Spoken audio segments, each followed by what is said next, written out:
Gloucestershire edge a fascinating day one in Cheltenham. Whilst the rest of the counties were concentrating on 20-over cricket, Gloucestershire and Sussex turned their attentions back to the red ball game as they met at the College Ground in Cheltenham. The visitors arrived with designs on closing the gap on the top three in the battle for promotion, while Gloucestershire would be hoping that they could carry some of their white ball form into the four-day game. With the sun shining down on the College Ground, it was Sussex captain Ben Brown who won the toss and elected to bat. In near-perfect conditions, the Sussex openers, Luke Wells and Philip Salt, set about the Gloucestershire attack.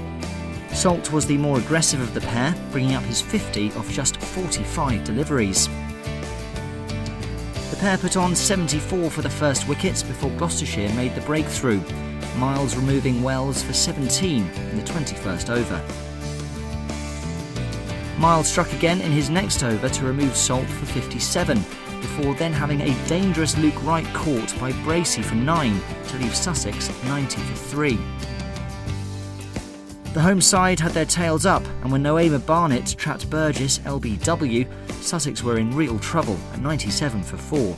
But Finch, along with Sussex skipper Brown, saw their side through to lunch without any further loss.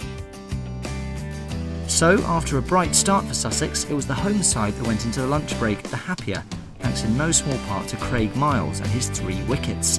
It would be down to Finch and Brown to try and rebuild the Sussex innings at the resumption. After the fireworks of the morning, it was a case of steady accumulation in the afternoon. Both Finch and Brown watchful in their approach, but always ready to put away any bad balls served up by the Gloucestershire attack. Finch brought up his 50 in the 53rd over, with Brown doing the same in the next.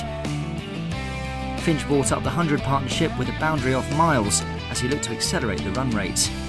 But the partnership was broken shortly before the tea interval, when Brown holed out to Higgins off the bowling of Drissel, and there was still time enough in the session for Gloucestershire to pick up another wicket. Newman Visa out LBW to Noema Barnett to the final delivery before tea to leave Sussex 219 for 6. Gloucestershire struck again in the first over after tea, Chris Jordan the man to go, caught by Noema Barnett to give Drissel his second wicket of the innings. Archer joined Finch at the crease as the pair looked to rebuild the Sussex innings, but Finch's resistance was ended on 76. Taylor hanging on to a caught and bowled chance to leave the visitors on 236 for 8.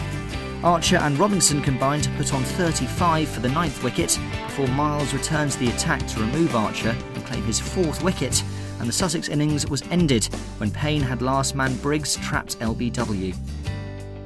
A brilliant recovery from the Gloucestershire bowlers to limit Sussex to 286 after they had at one point been at 210 for 4. Harry Finch topped scoring with 76, and there were 50s also for Salt and Brown. Craig Miles was the pick of the bowlers with figures of 4 for 68. Gloucestershire's opening pair of Hammond and Dent made their way out to the middle with 11 overs still left in the day's play, and the openers backed up the good work in the field as they ended the day 42 without loss. So, day one definitely belonging to Gloucestershire, with Miles Hammond ending the day unbeaten on 27 and Dent on 12. The home side will look to press home their advantage on day 2.